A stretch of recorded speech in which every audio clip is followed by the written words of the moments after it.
Muito boa tarde a todos, sejam bem-vindos à sala virtual de estudo da doutrina espírita, onde hoje recebemos o nosso querido Rafael Siqueira, que nos irá falar de um tema que é tão importante para todos nós: brilhe a vossa luz. É uma aprendizagem que nós temos que fazer ao longo deste percurso em que aqui estamos, nesta experiência terrena, e eu sei que vamos sair daqui muito mais esclarecidos e principalmente mais motivados a fazê-lo. Muito obrigada a todos aqueles que estão connosco. Dizer-vos também que ao longo do tempo em que aqui estaremos, podem deixar ficar os vossos comentários, as vossas dúvidas, as vossas sugestões, como entenderem, na parte final, e serão respondidas após o período de exposição. Mas como em todos os trabalhos espíritas, nós vamos fazer a prece de abertura para que os nossos pensamentos não só fiquem mais unidos, mas também para que a nossa ligação a Jesus fique mais estreita. Convido-vos a todos a juntarem os vossos pensamentos, mas principalmente os vossos corações ao meu, e vamos então fazer a prece de abertura. Amado Mestre, agradecemos-te, Senhor, a oportunidade que nos dás de aqui estarmos nesta tarde. E pedimos-te, Mestre querido, que a todos nós ampares, abençoes e inspires, pedindo também, Mestre amado, por todos aqueles que se encontram tristes, perdidos, todos aqueles que, de alguma forma, não percebem o rumo libertador de caminhar na tua direção. Ajuda-nos a todos e ampara-nos, Mestre amado, e pedindo-te, em teu nome, em nome de Deus, nosso Pai e nosso Criador, que fiques conosco e que a todos nós abençoes, pedimos também que a todos nós inspires ao longo dos momentos em que aqui estaremos juntos. E que assim seja. Muito obrigada a todos. Rafael, muito obrigada por estar connosco, é uma honra tê-lo aqui. E antes de iniciarmos mesmo o tema, eu ia pedir-lhe que nos falasse um pouco de si, do seu trabalho, aquilo que sentir, que quer partilhar connosco. Muito boa tarde, Filomena. Vocês estão vendo que o meu filho de 4 patas está querendo participar, né? Está latindo aqui. Mas é o Chico. É então, corriqueiro. Ele vê alguma pessoa, quer dizer, escuta uma pessoa passando no corredor aqui do apartamento e ele late. É um instinto de preservação. Ele quer proteger aqueles que estão dentro de casa. Mas daqui a pouco ele para, se achega aqui perto de mim e costuma assistir todas as palestras. Na verdade, são sempre 2 pessoas que assistem todas as palestras. Eu mesmo, porque preciso escutar tudo aquilo que eu digo, e o Chico, que aí nesse princípio inteligente, quando ele chegar na fase hominal, ele já escutou bastante coisa. Já estudou muito o Espiritismo, já leu muito a Bíblia. Eu sou Rafael Siqueira, do Brasil, nascido no interior do estado do Rio de Janeiro, uma cidadezinha do norte do estado chamada Itaperuna. Tornei-me espírita aos 18 anos de idade, mas foi em Niterói, uma outra cidade também aqui no estado do Rio de Janeiro, que os trabalhos espíritas começaram efetivamente.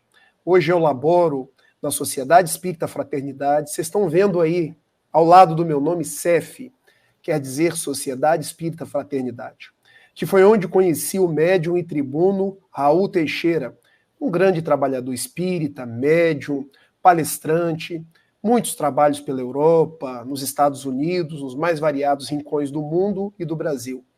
E Raul Teixeira, desde muito novo, me chamou a trabalhar no bem, nas tarefas da mediunidade, nas tarefas da oratória espírita, e eu hoje estou aqui, não para fazer uma palestra, mas para estudarmos juntos essa doutrina abençoada que nos foi legada por Jesus.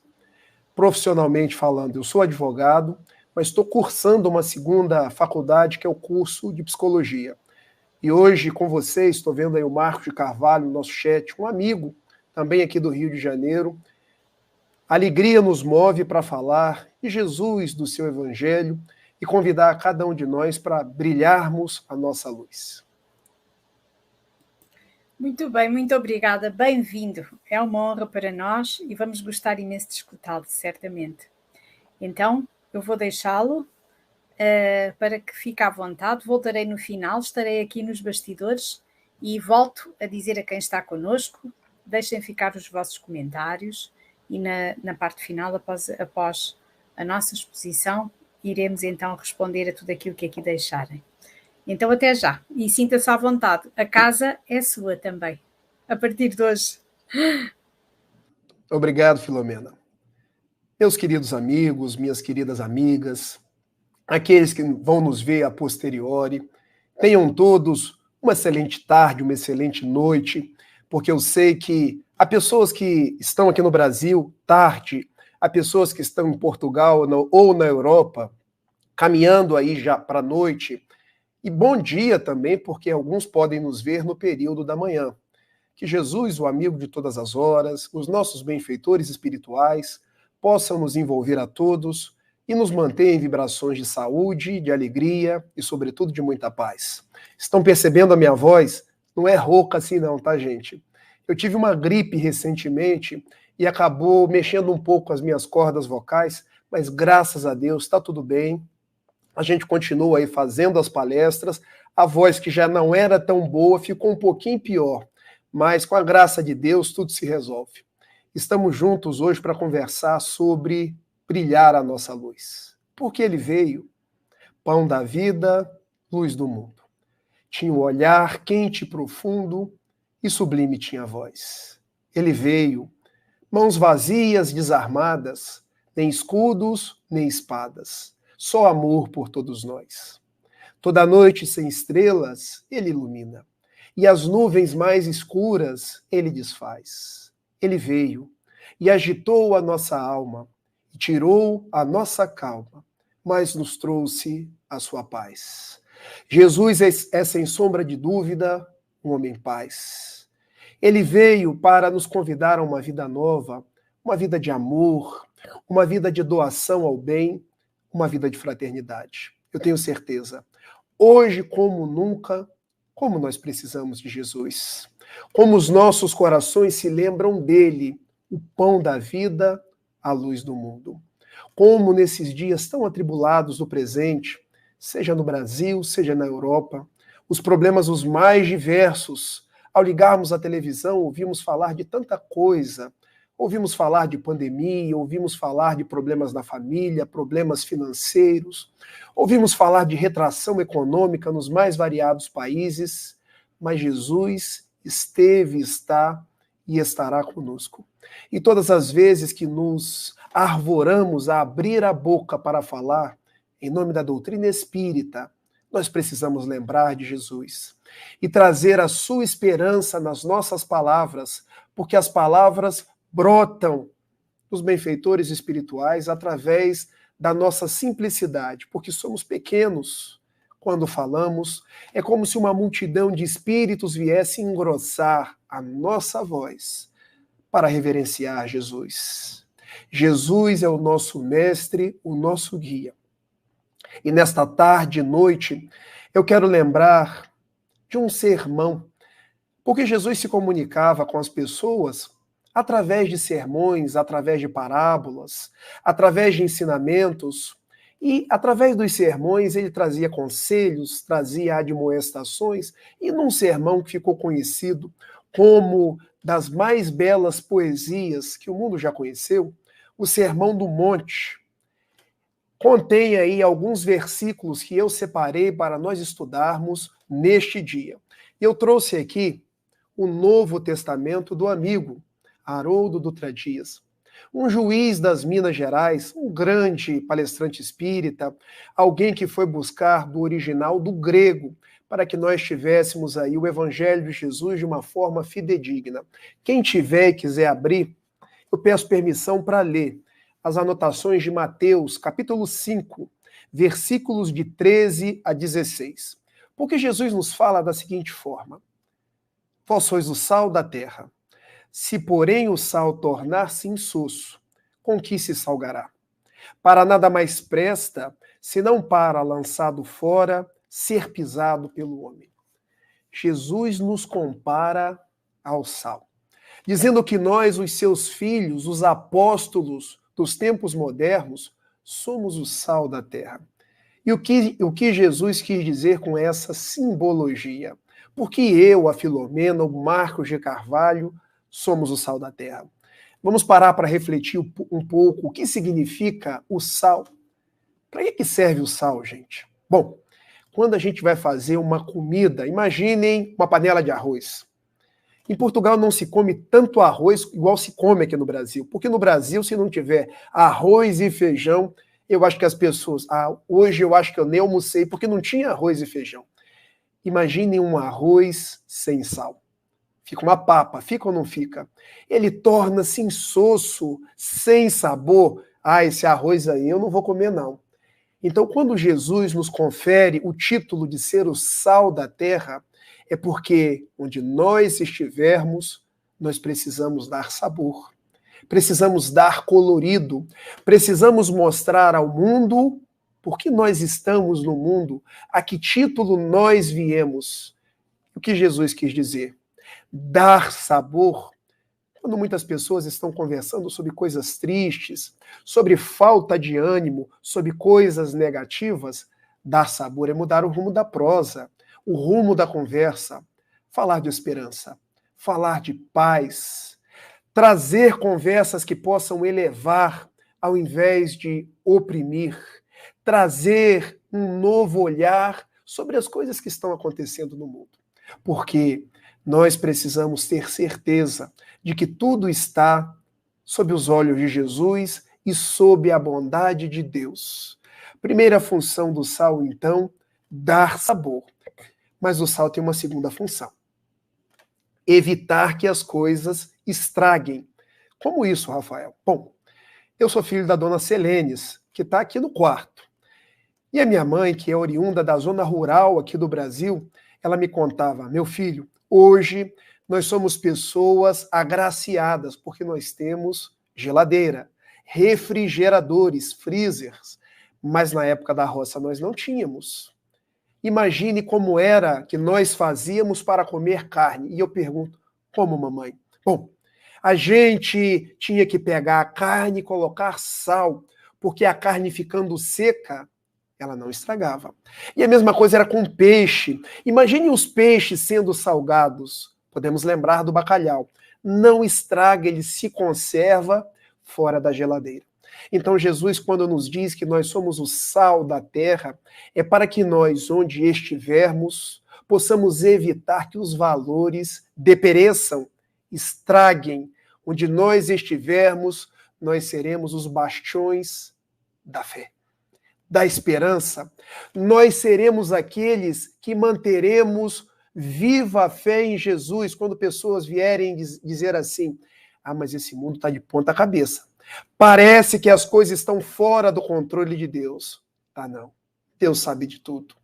Não cai uma folha de uma árvore sem que seja da sua vontade. Deus conhece cada fio de cabelo da nossa cabeça.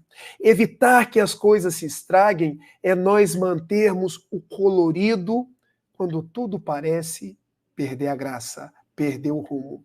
É nós mantermos a nossa paz quando tudo parece estar sem rumo.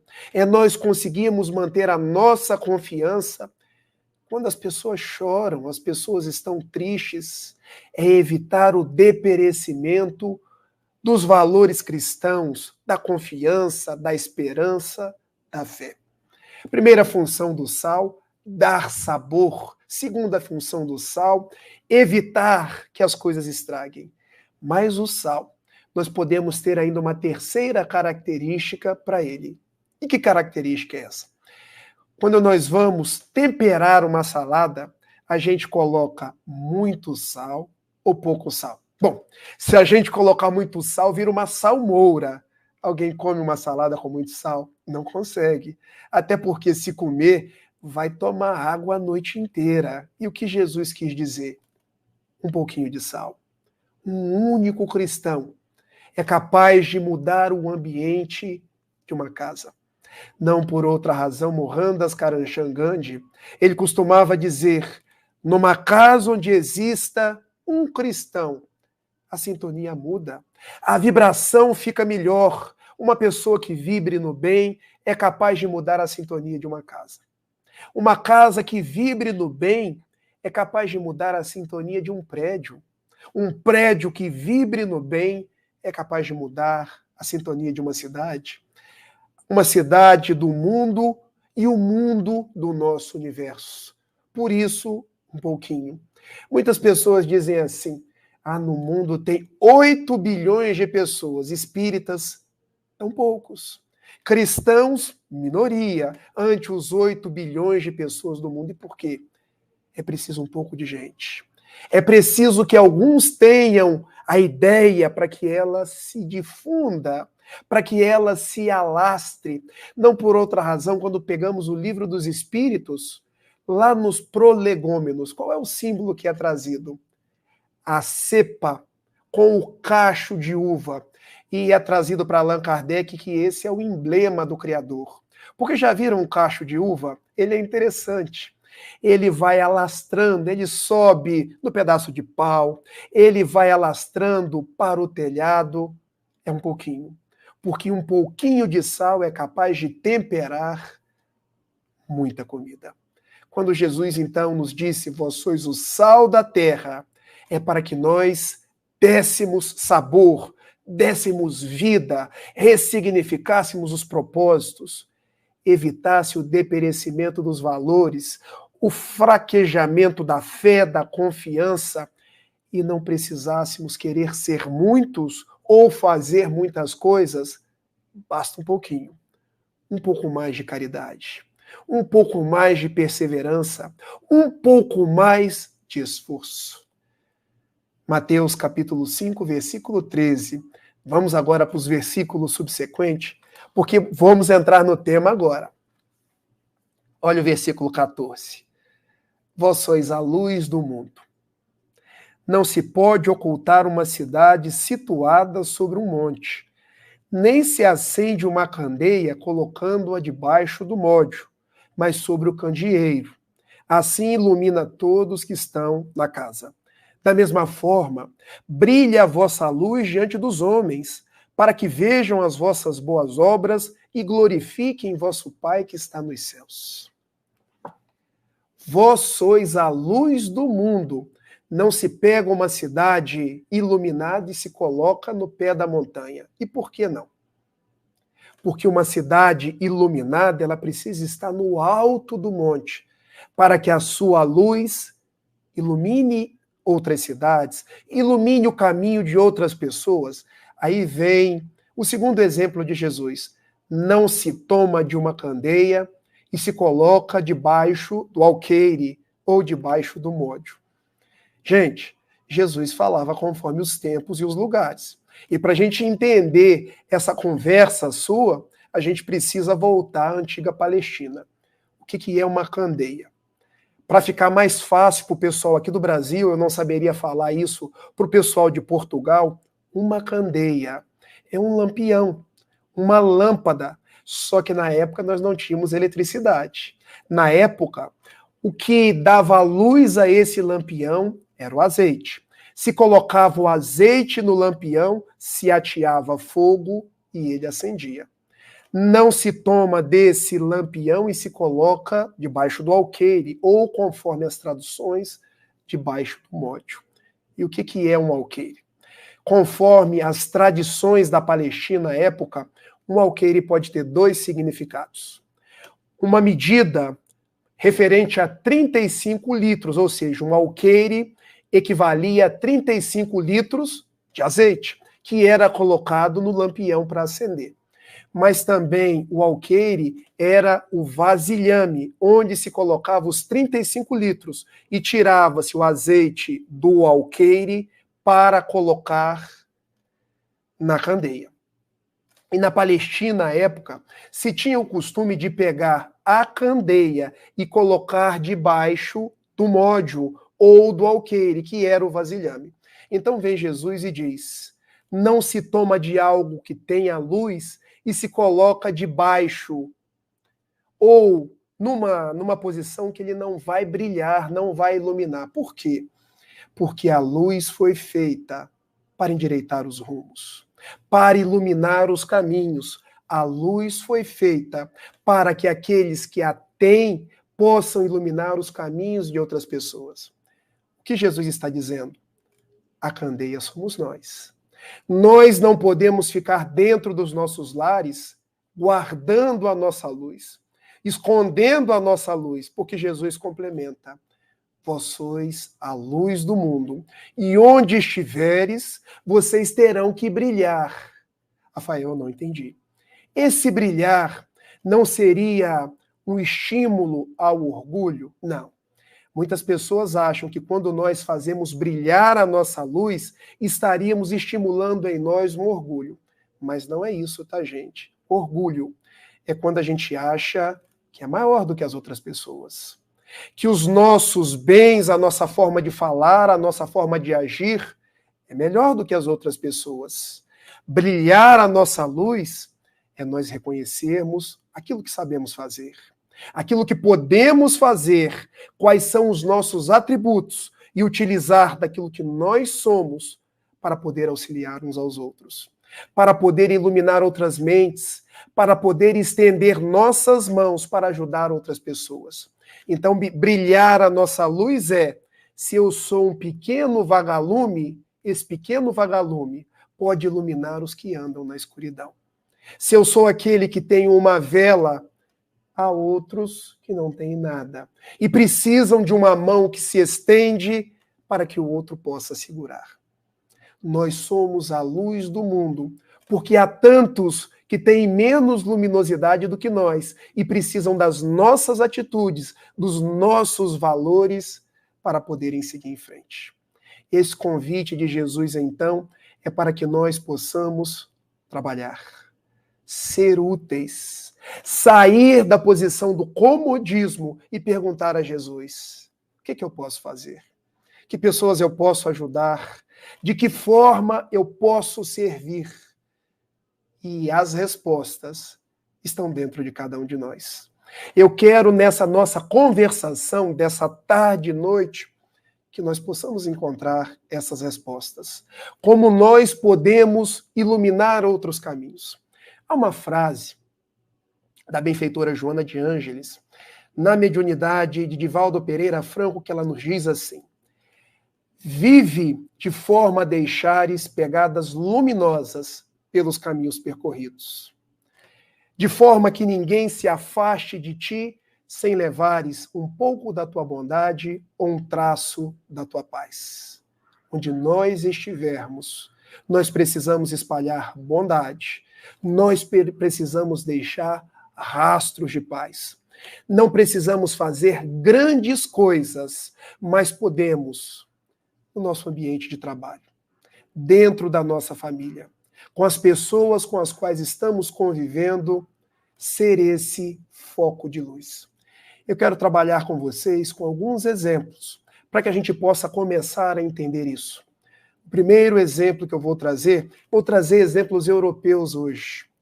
Albert Schweitzer, alguém que brilhou. Ele é nascido na Alsácia, que já foi território alemão, território francês, hoje é território francês. Bem a leste da França, quase na Alemanha. 1875. Desde muito novo, tinha pendor para a arte, tinha pendor para a religião. Ele forma-se em filosofia, em teologia, começa a dar aulas, começa a reverberar a sua luz com os alunos que viam as suas aulas, aprendiam sobre Jesus, aprendiam sobre os filósofos da antiguidade. Ele começa também a brilhar sua luz porque ele se torna um grande organista. Tocava órgãos como ninguém e reproduzia nos 4 cantos do mundo as composições de Johann Sebastian Bach, um dos proeminentes musicistas alemães. Com 30 anos de idade, ele já tinha tudo que um homem poderia ter: dinheiro, fama, já tinha brilhado sua luz para muitas pessoas, mas ele um dia abre da Bíblia, porque era muito religioso, e encontra aquela frase em que Jesus, pela boca do seu evangelista, diz aos nossos corações: quem quiser vir após mim, que renegue a si mesmo, que tome a sua cruz e que me siga. E ele pensou: que eu tenho feito para seguir Jesus? É bem verdade que eu já faço muita coisa, mas eu posso fazer mais. Todos nós podemos dar um pouco mais. Todos nós somos aqueles que estamos no mundo para servir um pouco mais. Ninguém é tão pobre que não tenha nada para dar. Ninguém é tão rico que não tenha nada para receber. Então, Albert Schweitzer pensou: eu vou dar algo mais, porque eu penso que tem pessoas que precisam de mim. Ele, que já trabalhava muito, uma vez recebe no seu escritório um periódico francês, do qual ele leu que haviam pessoas na África passando fome. Eram irmãos negros que ele leu. Tinham lepra, tinham as mais variadas doenças tropicais, morriam de inanição. Como eu posso ajudar essas pessoas? É bem verdade que eu posso mandar dinheiro para elas, mas eu posso um pouco mais. E ele resolve entrar na faculdade de medicina. Pensem, ele já tinha tudo, mas resolve entrar na faculdade de medicina. Seus colegas filósofos, teólogos, músicos: homem, você está ficando doido? Você vai fazer medicina com 30 anos. Gente, 30 anos na época era período da pessoa ir para casa, já curtir a vida, porque não se vivia muito tempo. Não, vou fazer medicina. Entra na faculdade de medicina de Estrasburgo, que é a capital da Alsácia. Forma-se em medicina. E depois, ele e sua esposa, Dona Helena Breslot, vão para o Gabão, a cidade Lambaréné. E ali ele se torna a grande alma africana.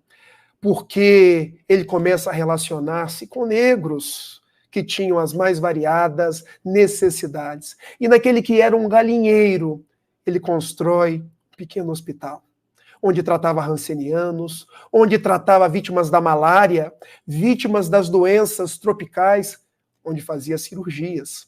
E os negros africanos, olhando para ele, fazendo cirurgias, diziam: nossa, mas ele deve ser uma espécie de mago, porque ele mata a pessoa e depois ressuscita a pessoa e a pessoa fica boa. Era como os negros viam. Em verdade, ele aplicava anestesia. As pessoas achavam que a pessoa tinha morrido, mas não, era apenas anestesia. E quando voltava da cirurgia, o negro estava bom. Ele se torna o grande doutor das terras africanas. Em 1952, ele é laureado como Prêmio Nobel da Paz. Escreve os mais variados livros. É reconhecido por Albert Einstein, que se torna um grande amigo. É reconhecido por outras pessoas no mundo, mas ele dizia: eu não preciso de reconhecimento. Eu preciso de pessoas que façam brilhar sua luz, para que nos rincões do mundo não exista mais fome, não exista mais guerra, não exista mais um homem com tanto e outros sem quase nada. Ele não volta para a Europa. Ele vai algumas vezes na Europa para buscar socorro, dinheiro, mantimentos, e leva tudo para o Gabão. Em 1965, 90 anos depois, ele desencarna, deixando uma espécie de legado do homem do bem, do profeta das selvas, deixando os mais variados livros. E uma frase de um livro seu eu quero reproduzir aqui agora: os anos podem enrugar a pele, mas perder o entusiasmo enruga a alma. O que Albert Schweitzer quis dizer com essa frase? Se eu pudesse reduzir em 3 palavras: brilha a vossa luz. Vamos entender por quê? Os anos podem enrugar a pele. Bom, gente, eu tenho 42 anos. Cabelo eu já quase não tenho mais. A pele vai enrugar. Aquilo que hoje está para cima vai cair. A gente vai ficar velho e um dia vai desencarnar. Porque existe a lei da gravidade, porque existe o processo natural do envelhecimento. Mas dizia Albert Schweitzer: eu não posso deixar de enrugar a minha alma. E como que eu não deixo enrugar a minha alma? Trabalhando no bem, servindo as pessoas, sendo útil aqueles que sofrem, sendo a minha melhor expressão onde quer que eu me encontre, porque perder o entusiasmo é que enruga a alma. E já pararam para refletir o que significa a palavra entusiasmo? Ela vem do grego, para dentro, theos, Deus. O entusiasmo quer dizer estar em contato íntimo com Deus, ou seja, o que não nos deixa enrugar a alma, quando estamos em contato íntimo com Deus, trabalhando em favor do nosso próximo. Brilhar a nossa luz é seguir os passos de Albert Schweitzer. Uma outra personalidade europeia que eu queria reverenciar neste momento, a personalidade de Dona Agnes Goncha Bojacho, da sua inesquecível Skopje, capital da atual Macedônia. Esse nome que eu falei, talvez poucos de vocês conheçam. Madre Teresa de Calcutá. Agora ficou mais fácil. A menina rica, católica, nascida na Macedônia, mas que tinha um grande conflito íntimo. Será que a minha vida é apenas desfrutar de coisas que são transitórias? De coisas que me trazem bem-estar quando a pessoa que eu mais amo morreu na cruz do martírio? Não tinha uma pedra onde encostar a cabeça? Enquanto as aves do céu têm seus ninhos, enquanto os lobos têm seus covis, será que eu vim ao mundo para isso? Ela resolve entregar sua vida a Jesus, porque ela sentia no íntimo que a luz dela precisava brilhar.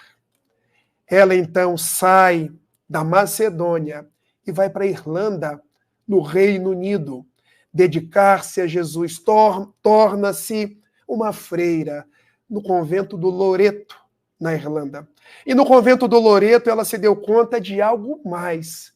Será que servir a Jesus é ficar dentro de um claustro, orando de manhã, de tarde, de noite, rezando o credo sem parar, fazendo apenas uma vida contemplativa? Tudo isso é muito importante. Tudo isso dá mostras da sintonia com Deus, mas eu quero mais. Eu quero servir. Eu quero dizer a Jesus que eu vejo no rosto do meu irmão que sofre, na agonia daquele que tem fome. Então ela sai do convento do Loreto e vai para a Índia, nas ruas de Nova Delhi, nas ruas de Calcutá. Funda as Damas da Caridade, que depois é reconhecida pelo Vaticano. E ali, na Índia, ela se deu conta que pessoas eram atiradas dentro da lata do lixo, que crianças eram abandonadas à própria sorte. A Índia, ainda hoje, é baseada no sistema das castas, onde existem os brahmanes, os intocáveis, e onde na casta mais rasteira, os Dalits, ou os párias. Nestes eu não posso sequer tocar, porque eles têm a marca do sofrimento. Mas Madre Teresa de Calcutá dizia, são filhos de Deus, merecem o meu amparo. Então ela resolveu ser um arauto da paz, brilhar a luz dela.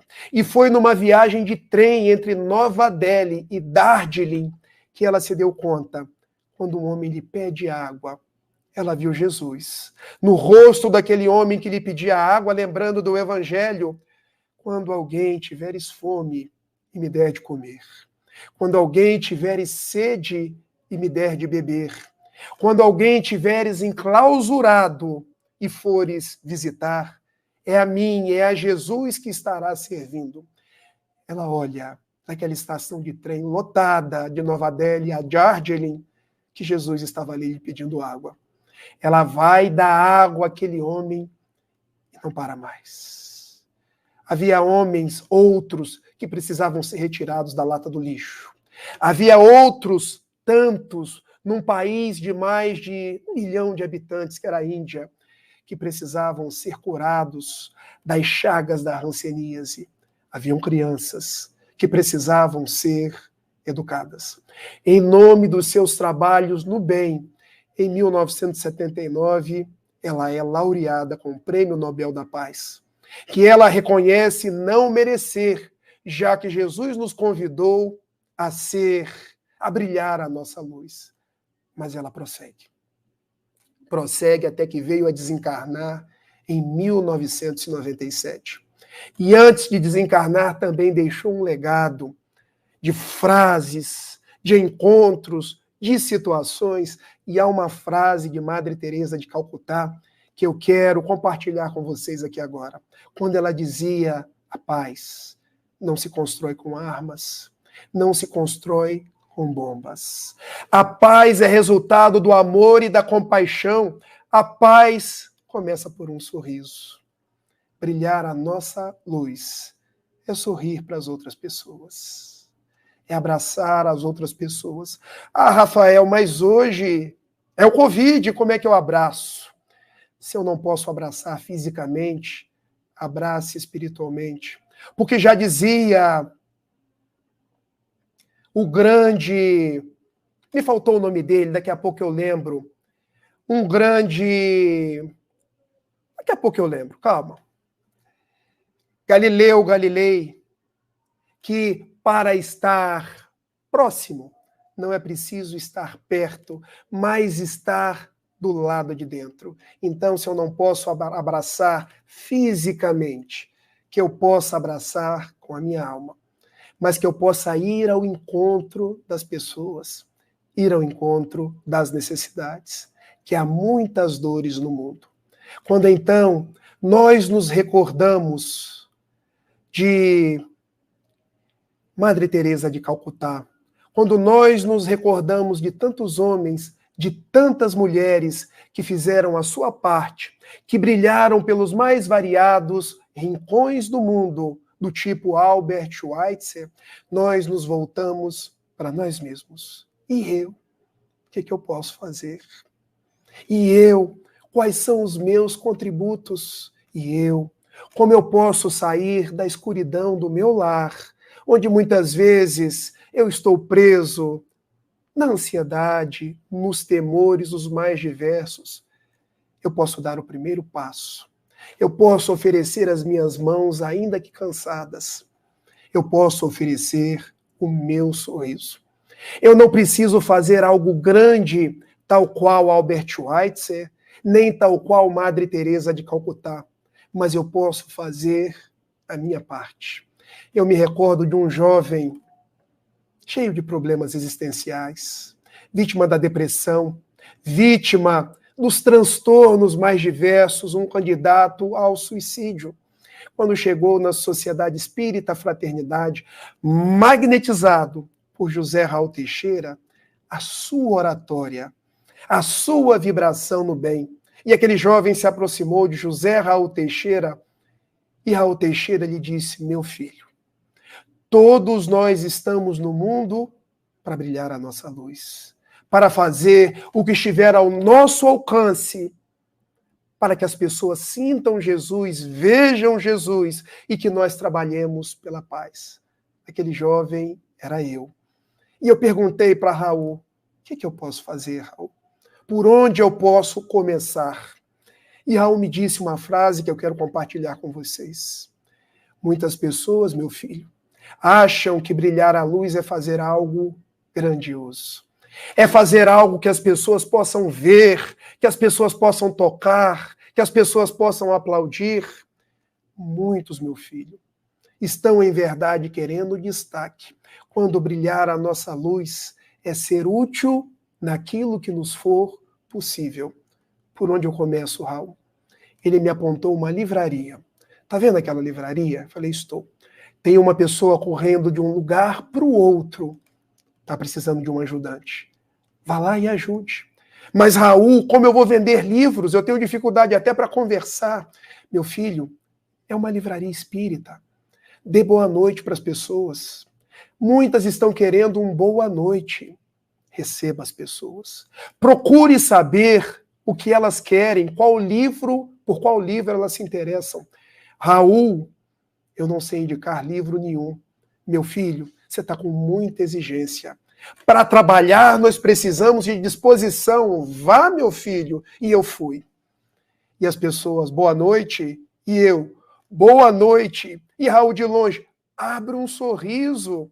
E eu abri o sorriso. Posso te ajudar? E eu percebi que as pessoas queriam conversar. As pessoas queriam falar de si, as pessoas queriam da conversa fraterna e que eu poderia ali ser um pequeno pirilampo na noite escura, iluminando a amargura de quem anda na escuridão. Quando pedi uma sugestão de livro, eu não tinha, porque eu não tinha lido. Eu ia ao outro companheiro, bom, está querendo um livro sobre mediunidade, você me ajuda? Aí ele me ajudava, ele me indicava um livro, eu pegava o livro e ia lá, este. E como eu dava um sorriso, a pessoa já gostava, já comprava um livro, e depois já comprava o outro livro. Como aquilo me fez bem. Eu comecei a brilhar a minha luz, e depois eu perguntei, para onde que eu vou agora? E o companheiro da livraria, já não era o Raul, já era o companheiro da livraria. Tem um trabalho no domingo com um morador de rua. E eu pensei assim, mas eu trabalhar com morador de rua, olha os preconceitos. Porque eu pensava, eu tomo banho, eu sou limpinho. Olha os preconceitos. Será que vai ter gente suja? Será que vai ter bandido? Olha os preconceitos. E eu fui. E olhando para aqueles moradores de rua, talvez eu tenha tido a mesma impressão de Madre Teresa de Calcutá. Quando alguém tiver fome e der de comer. Quando alguém tiver sede e der de beber. Eu pegava do prato de comida e levava para a pessoa. E me dei conta que a pessoa queria sempre mais e mais. E eu chegava na cozinha, nossa, como fulano é guloso. Rafael, não é guloso. Às vezes está uma semana sem comer. A gente não sabe o que é fome. Graças a Deus a comida está farta hoje. Se quiser 3 pratos, 4 pratos, sirva. Mas sirva sorrindo. E eu percebi que eu estava fazendo brilhar uma luz num prato de comida. Que beleza! Como é bom ser espírita. E depois de servir a comida, eu perguntei para aquela que fazia comida, o que eu posso fazer agora? Bom, agora tem que lavar as panelas. E eu me dei conta que em casa eu não lavava um copo, porque a minha esposa me perguntava assim, vai quebrar a sua mão se você lavar um copo? Olha a falta de costume. Olha a falta de companheirismo. Eu cheguei pro lavador da panela. Posso te ajudar? Ele riu para mim. Meu filho, quando o trabalhador está pronto, o trabalho sempre aparece. E eu, que frase fantástica, porque não é minha, meu filho, é do benfeitor André Luiz. Leia a série André Luiz, que você vai descobrir outras frases fantásticas. Ele me deu uma panela, gente, para lavar, e eu fiquei impressionado com o tamanho da panela, porque ele tinha toda uma técnica para lavar, ele pegava o bombril, não sei como é que chama aí em Portugal, grudava na esponja, e eu botei a panela no chão. Enfiei a cabeça igual um avestruz dentro da panela. Ele olhou rindo. Continue, meu filho. Eu estou rindo porque eu estou vendo você trabalhar e eu estou me felicitando. Aqui ninguém ri de ninguém. Mas se você quiser uma ajuda, se você colocar em cima da pia e esticar o seu braço, vai ficar mais fácil. Rimos os ambos e nós começamos a entender que quando se lava uma panela, também se brilha a luz, porque aquelas panelas fazem comida para aqueles que não têm o que comer. Depois eu perguntei, e agora o que eu posso fazer? Aí me indicaram o Remanso Fraterno, uma obra social aqui em Niterói, onde estão mais de 200 crianças, que poderiam estar na rua jogando bolinha, fumando crack, cheirando cola, mas estão lá, recebendo a educação tradicional durante os dias da semana e no final de semana sendo orientadas conforme o Evangelho de Jesus. O que eu posso fazer? Qualquer coisa. Cada um dá conforme as suas possibilidades. Até que um dia eu recebi uma carta. Chegou para mim um grande trabalhador da CEF, chamado Mazinho. Eu tenho um convite para você. Para fazer o quê? Para trabalhar na reunião mediúnica. Eu falei, mas eu trabalhar numa reunião mediúnica? Como assim? venha na próxima segunda-feira. E eu fui na reunião mediúnica. Sentei naquela mesa. Gente, eu nem conto para vocês, foi um desastre. Mas depois eu fiquei sabendo que se eu não fosse para a reunião mediúnica começar as minhas atividades de disciplina mediúnica, talvez eu não estivesse com vocês aqui hoje. Talvez eu não estivesse trazendo o meu melhor sorriso, porque eu nasci com a faculdade da mediunidade para brilhar a minha luz, sendo luz para aqueles que não sabem que desencarnaram, para aqueles que são os suicidas do plano espiritual, para aqueles que são os meus obsessores, os obsessores de outras pessoas. E dias depois, Raul me chamou. Meu filho, eu quero te fazer um convite. Qual convite? Eu queria que você falasse de Jesus. Eu falar de Jesus? Raul, você deve estar brincando. Como assim, meu filho? Eu não estou brincando. Eu não consigo falar com as pessoas. Quando alguém vem falar comigo, eu costumo esconder debaixo da mesa. Pois é. Agora você vai sair debaixo da mesa. Lembre-se, não colocar a candeia debaixo da mesa. Agora você vai sair debaixo da mesa e vai falar do lado da mesa de Jesus para as pessoas.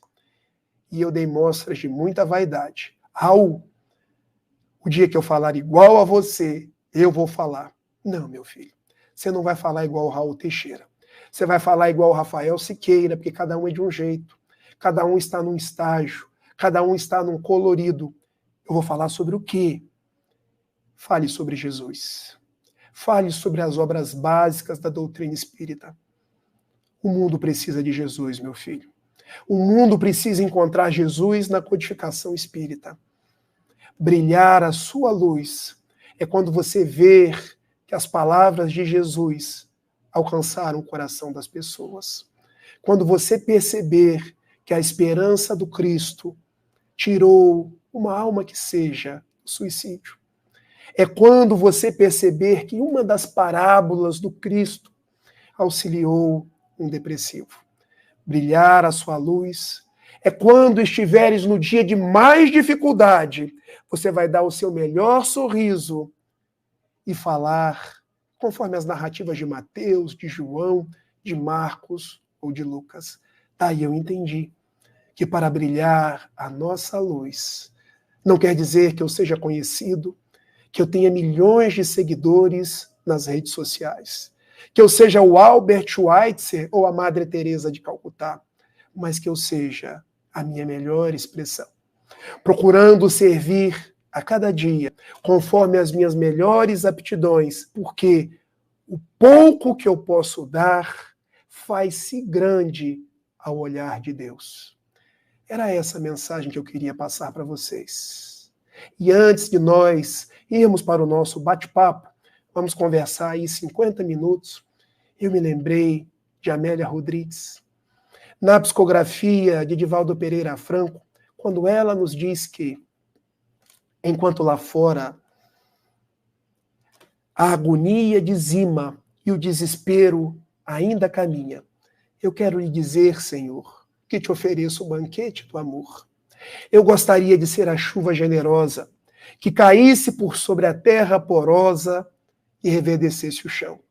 Mas como eu não conseguirei, eu então lhe pedirei para ser um copo de água fria, matando a sede e a agonia de quem anda na escuridão.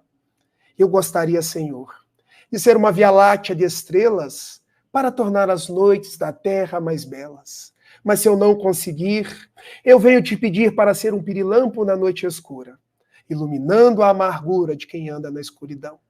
Eu gostaria, Senhor, de ser um jardim de flores de todas as cores, para embelezar a terra. Mas na dor que minha alma encerra, se eu não puder ser um jardim, deixa-me ser uma única rosa na fresta da montanha, colocando beleza no painel por sobre a natureza. Eu gostaria de ser um trigal de frutos maduros para repletar de pão a mesa da humanidade. Mas é demasiado para mim, então, eu lhe peço para ser um único grão, que caindo no chão me multiplique num milhão e me converta em pão para a sociedade. Eu gostaria, Senhor, de ser artista esteta, cantor, trovador, musicista ou orador, para falar da magia e da beleza da sua glória. Mas como nada sou, falta-me o verbo, falta-me a mestria, então eu lhe peço, deixa-me ser apenas o companheiro da criatura deserdada que segue caminhando pela estrada da alucinação. E dando-lhe a mão de sustento, eu lhe possa dizer, sou teu irmão. E irei contigo, graças, Senhor, te dou porque nasci. Graças, Senhor, te dou porque creio em ti, pelo teu amor. Muito obrigado, Senhor, por estar falando de Niterói, Brasil, para Lisboa, em Portugal. Muito obrigado, Filomena. Muito obrigado, trabalhadores da grande pátria portuguesa, à qual todos nós um dia também já pertencemos. Um beijo e vamos ao nosso bate-papo. E eu direi muito obrigada, Rafael, por estar connosco e por tudo quanto nos trouxe. Foi muito importante tudo aquilo que aqui partilhou connosco, até a sua experiência pessoal, para que se perceba que todos nós um dia resolvemos avançar e aceitar o caminho que nos era proposto por Jesus e depois fazê-lo na medida das nossas possibilidades, cada um de sua maneira, e todos juntos conseguirmos criar, constituir aquilo que é a grande marcha daqueles que já não hesitam, independentemente de tudo aquilo que aconteça, seguir rumo a ele. Muito obrigada. Vamos então ver o que nos deixaram aqui os que entretanto estiveram connosco. Como já tínhamos visto, temos aqui o Marcos de Carvalho, que nos deu boa tarde, depois que nos explicou aqui a Sociedade Espírita Fraternidade de Niterói. Depois temos aqui as saudações que foram feitas. Esta palestra foi transmitida, está a ser transmitida no canal do YouTube Sala Virtual de Estudo da Doutrina Espírita, também no Facebook, através da página do canal, que tem o mesmo nome, Sala Virtual de Estudo da Doutrina Espírita, mas também na página Esperança. Depois temos novamente o Marcos de Carvalho, que em resposta à saudação que foi feita agradeceu. Temos a Sara Sofia, que dá as boas tardes, é cá de Portugal. O Marcos, quando o Rafael fez referência ao Livro dos Espíritos, colocou aqui estas imagens. Depois temos a Marta, que nos diz, boa tarde, como vencer a solidão quando queremos elevar-nos. Quer responder, Rafael, à Marta? Vamos lá.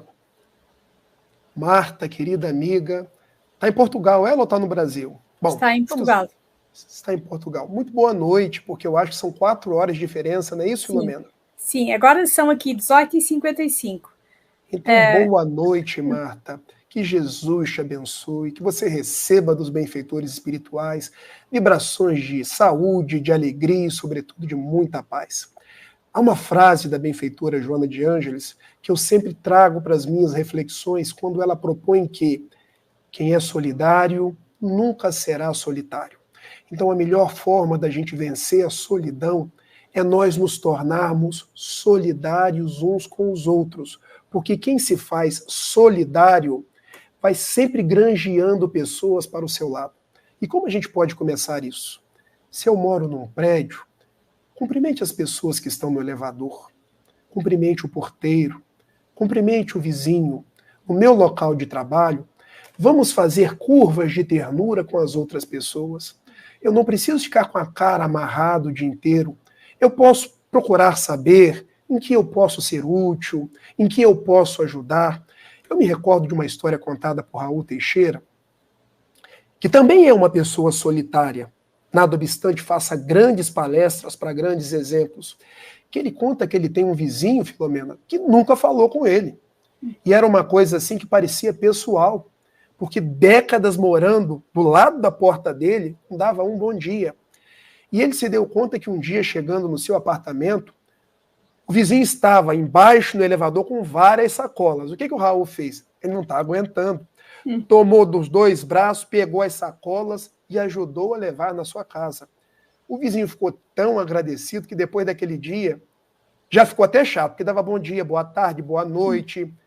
perguntava o que o Raul precisava, dava Feliz Natal. Quando a gente começa a se aproximar das pessoas, isso é um processo natural. Então, muitas vezes, depende de nós esse exercício da solidariedade, de nos aproximar dos parentes, aquele parente que às vezes parece um parente chato. Também nós temos as nossas dificuldades, os nossos espinhos, mas podemos exercitar a arte da compreensão, a arte da aproximação. Então, falando em caracteres gerais, quando a gente procura desenvolver a solidariedade, a gente vai se tornando menos solitário. Agora eu quero trabalhar essa pergunta sua sobre um outro prisma. Nós sabemos que a solidão, muitas vezes, remonta a algumas dificuldades de trato pessoal, que eu não tenho como fazer uma anamnese com uma simples pergunta, porque eu não sei de qual processo íntimo se origina essa solidão sua. Então, o ideal é que a gente fale das nossas coisas. Existe, eu não sei se tem aí em Portugal, uma coisa chamada atendimento fraterno. Aqui nas casas espíritas do Brasil, nós temos uma porta de entrada no movimento espírita chamada atendimento fraterno, onde a gente pode conversar, pode trazer nossas dificuldades, e a gente vai sendo orientado conforme os padrões da doutrina espírita.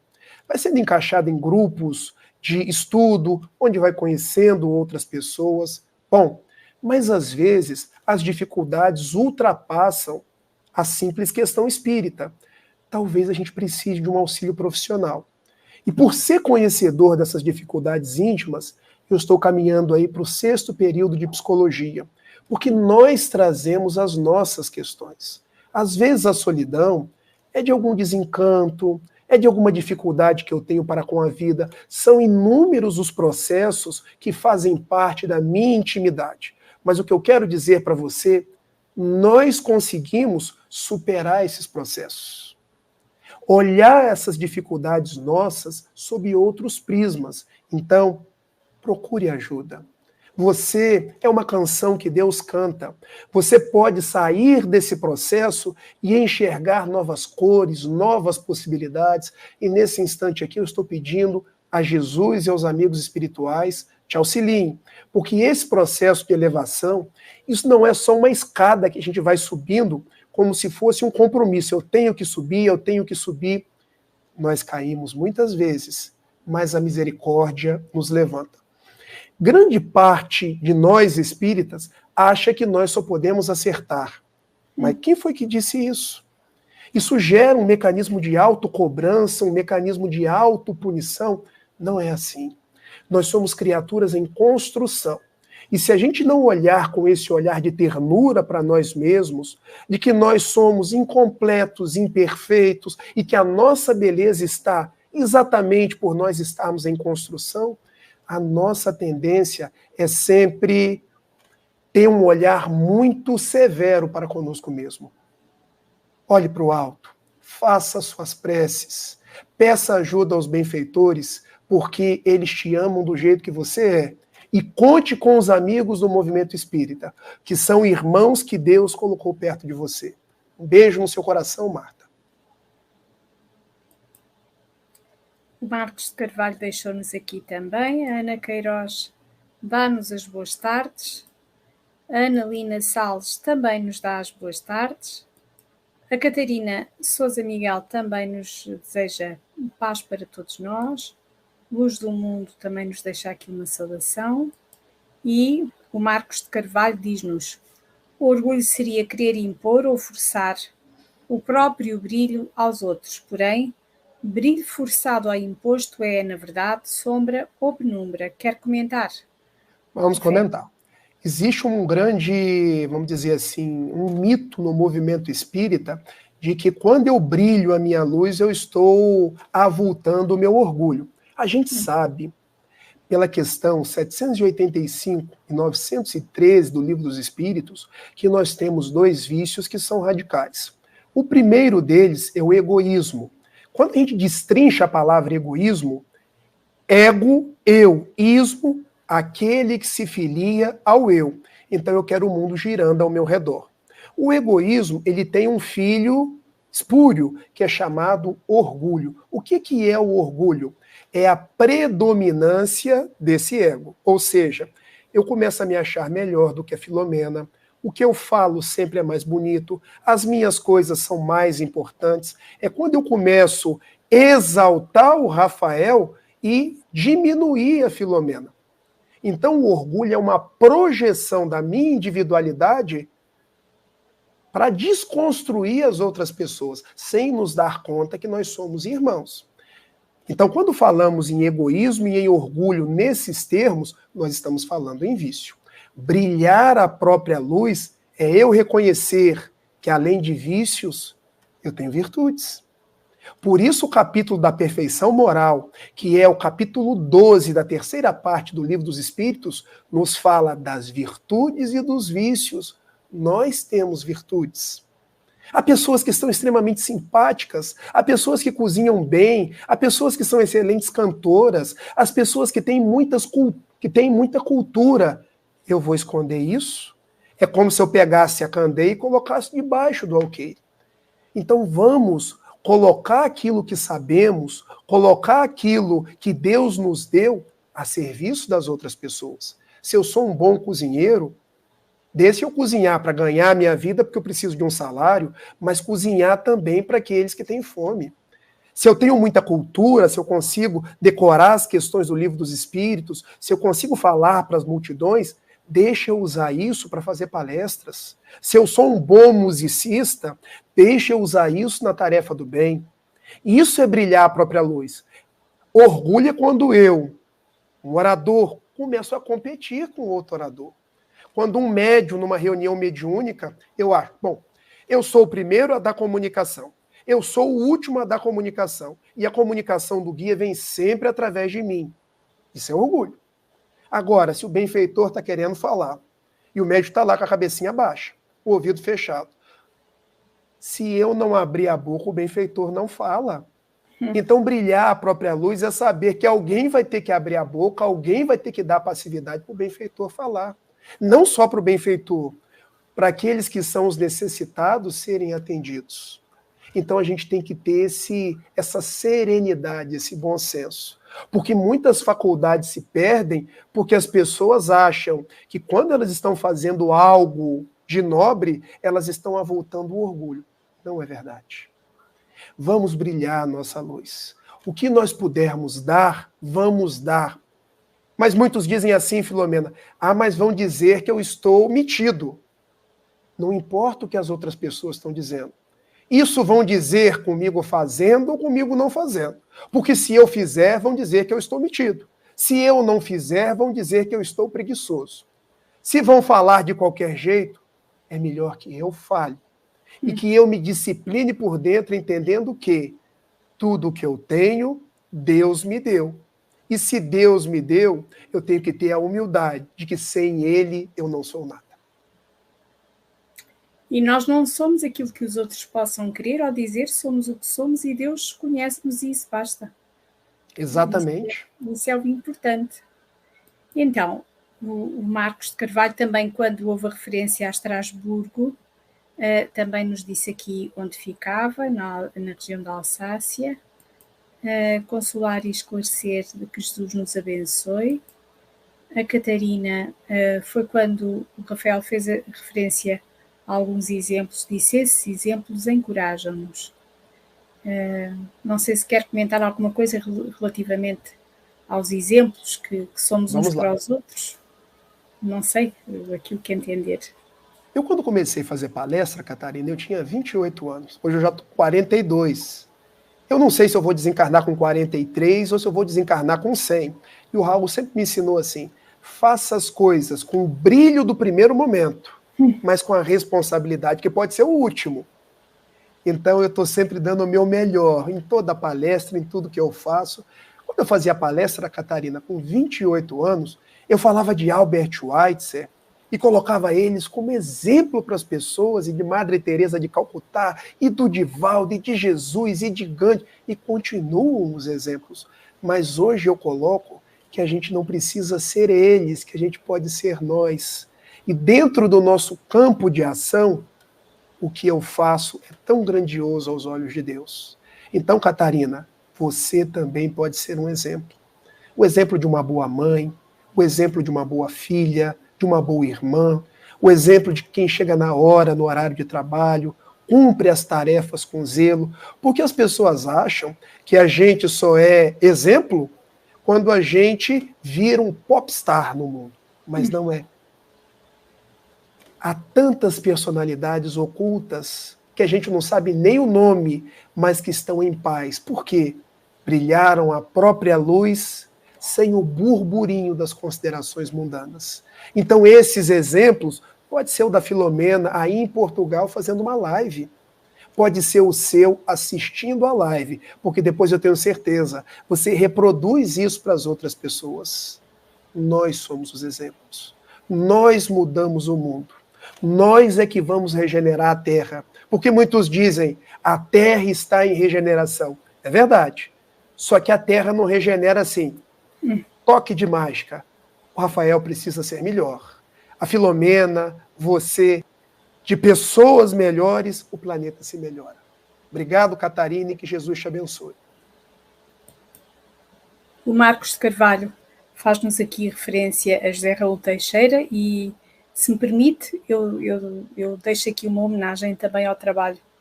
Tive a oportunidade de conhecê-lo cá em Portugal e ao trabalho que ele tem desenvolvido ao longo de todo o seu percurso, que sem dúvida um trabalho com muito mérito, até, e há pouco o Rafael referiu aí um aspecto muito importante, até por todos aqueles que retirou de uma vida que poderia ser muito mais difícil e a quem dignificou as infâncias e os percursos. Isso fica inevitavelmente um trabalho imenso e que esse trabalho prossiga pelo tempo fora, porque a obra está em curso e que prossiga, porque muitos, infelizmente, muitos serão ainda aqueles que por todo esse tempo fora irão necessitar desse amparo e há sempre necessidade de haver aquilo que falta tanto, que são braços que acolham verdadeiramente e que possam dignificar, reparar até aquilo que as famílias às vezes por razões diversas não podem ou não conseguem fazer. A minha homenagem também para ele e o reconhecimento do trabalho que tem feito. Graças a Deus. Temos aqui, depois temos o Marcos de Carvalho diz-nos que cada pessoa é única para Deus e traz uma candeia sem igual nesta terra, nem nas outras paragens. No dia em que nós pudermos utilizar todos os nossos talentos e recursos, isto vai ser brilhante, não é, Rafael? Com certeza. Porque Jesus disse que a candeia somos nós. Até hoje a gente quer entender que candeia é essa. A candeia sou eu. A candeia é você, Filomena. A candeia é você, Marcos. Nós somos esses archotes para iluminar onde quer que nós nos encontremos. E o azeite é o azeite da fé. Quanto mais a gente tem fé, mais a gente ilumina. Sem dúvida. E o Marcos diz-nos, mais uma tarde muito iluminada, harmoniosa e abençoada. Muito obrigada, Marcos. Embora o mérito seja do nosso querido Rafael, mas sentirem-se bem aqui na sala virtual de estudo da doutrina espírita e vivermos este momento aqui é uma honra para todos nós. Muito obrigada também pela sua presença e por quanto a mesma acrescentou. Depois o Marcos, muito obrigada também pelo seu carinho. Temos a Cosmerina Santos, brilha prosperidade, gratidão de Goiânia. E temos Isabel Rubatino, que nos diz bom dia, Rafael.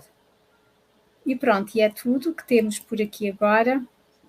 E eu queria dizer-vos que estes momentos, e Rafael, muito obrigada por isso, são momentos em que nós interiormente conseguimos vislumbrar melhor qual é o nosso caminho. Eu vou fazer-lhe uma pergunta. Esse apelo pela psicologia é muito importante, não é? Uma carreira de uma área que não tem nada a ver é também o apelo da compreensão. Exatamente. Muitas pessoas me perguntam por que eu estou fazendo psicologia, que aparentemente é tão distante da minha primeira faculdade, que é o direito, onde a gente estuda as leis, aplica as leis. Eu gosto de gente, Filomena.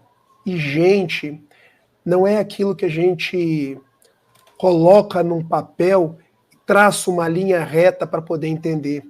As pessoas têm sentimentos, as pessoas variam, cada pessoa é um universo. E a gente precisa olhar para cada uma como uma individualidade. Jesus olhou para cada um com individualidade e compreendeu a todos. Jesus não criou estigmas, não criou divisões. Jesus soube amar a cada um indistintamente. Por isso é que ele diz: eu sou o bom pastor e eu vou conduzir a todos para o meu aprisco. Então eu quis fazer psicologia para entender esse olhar de Jesus. Entender pessoas tão diferentes, países tão diferentes, mas todos amados do mesmo jeito por Jesus. Não haverá um único excluído. E eu quero falar uma coisa para você. Não existe um sentimento que seja ruim. Existe a manifestação do sentimento ruim. A gente precisa entender isso. O que a psicologia faz? Tudo isso está dentro de nós. Se está dentro de nós, nós precisamos trabalhar com esses conteúdos e entender. Nós já vivemos quantos séculos? Nós somos o resultado de quantas encarnações? Não é de uma hora para outra que eu vou me tornar um Francisco de Assis, que eu vou ser aquele espírita que eu gostaria de ser. Nem Paulo foi. O bem que eu quero, esse eu não faço. Mas o mal que eu não quero, esse eu faço. Então a psicologia, ela humaniza o ser humano para que a gente possa entender o amor de Jesus. E fazendo essa ligação, a gente se dê conta de que o objetivo é acolher a todos. É lançar esse olhar de amorosidade para todos que albergam. Então a psicologia é esse abraço que nós damos no ser humano para dizer: você consegue. Você é capaz de vencer. E Jesus te ama. O autoconhecimento é necessário e é-nos sugerido no Livro dos Espíritos para melhor conseguirmos vencer-nos a nós mesmos. Mas de vez em quando, e nós deparamos-nos com isso, ou em nós próprios, ou em quem está à nossa volta, em qualquer momento da vida, inesperadamente, há ali algo que se destapa, que vem do passado e que inesperadamente modifica tudo. E nós surpreendemos-nos. Daí também a grande importância da psicologia, que é um estudo que é muito importante na nossa ligação a Jesus, na nossa compreensão a Jesus, na nossa compreensão da doutrina espírita, para podermos, com tudo isso, conhecermos a nós mesmos e conseguirmos fazer também esse trabalho íntimo que precisamos de fazer e que é bom fazer. Porque quando nós olhamos assim 10 anos antes e pensamos: quem era eu há 10 anos? Como é que eu teria... Acontece qualquer coisa aparentemente trivial e nós temos uma reação e pensamos assim: quem era eu há 10 anos? Não importa se já conhecíamos a doutrina espírita ou não, porque nós também vamos evoluindo através... Não é só uma questão de adquirir conhecimento, é uma questão de agregarmos a nós esse conhecimento. E até podemos ter muito conhecimento, se ele não fizer parte do nosso coração e do nosso entendimento, ele apenas é conhecimento. E é curioso que esse percurso que nós fazemos dentro de nós, fazendo esse exercício, eu às vezes faço isso. Pensar, perante esta situação, quem era eu, por exemplo, há 10 anos, como é que eu reagiria? É uma forma também de nós nos compreendermos e fazermos esse mergulho íntimo que tanto nos ajuda. Muito obrigada, Rafael, e fiquei muito feliz com o facto de estar a estudar psicologia. Eu acho que é uma escolha excelente. Muito obrigada. Muito obrigada a todos. É uma honra estar convosco, é uma honra ter aqui o Rafael e certamente ele estará aqui connosco noutros momentos para nos falar dos temas que ele quiser trazer-nos e para todos juntos podermos refletir com ele.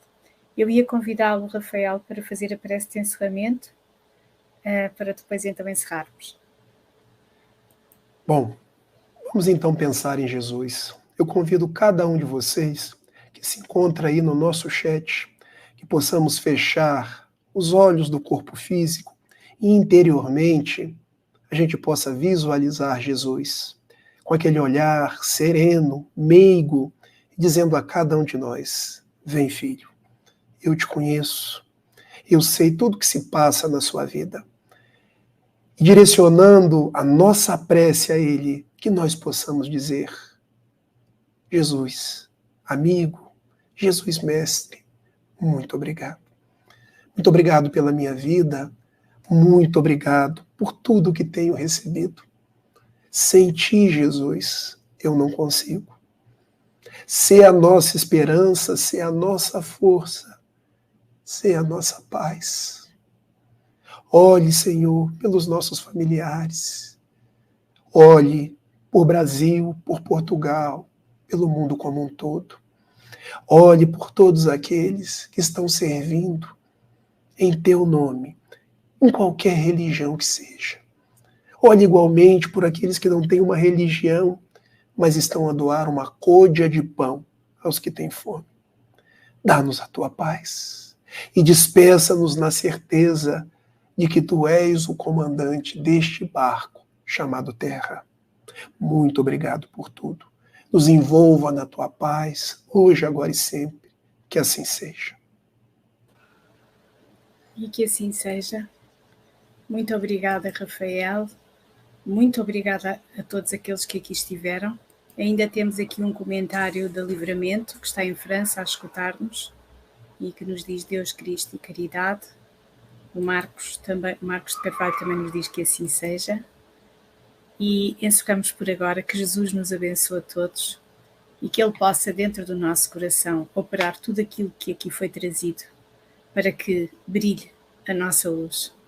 Paz para todos e que Ele nos abençoe.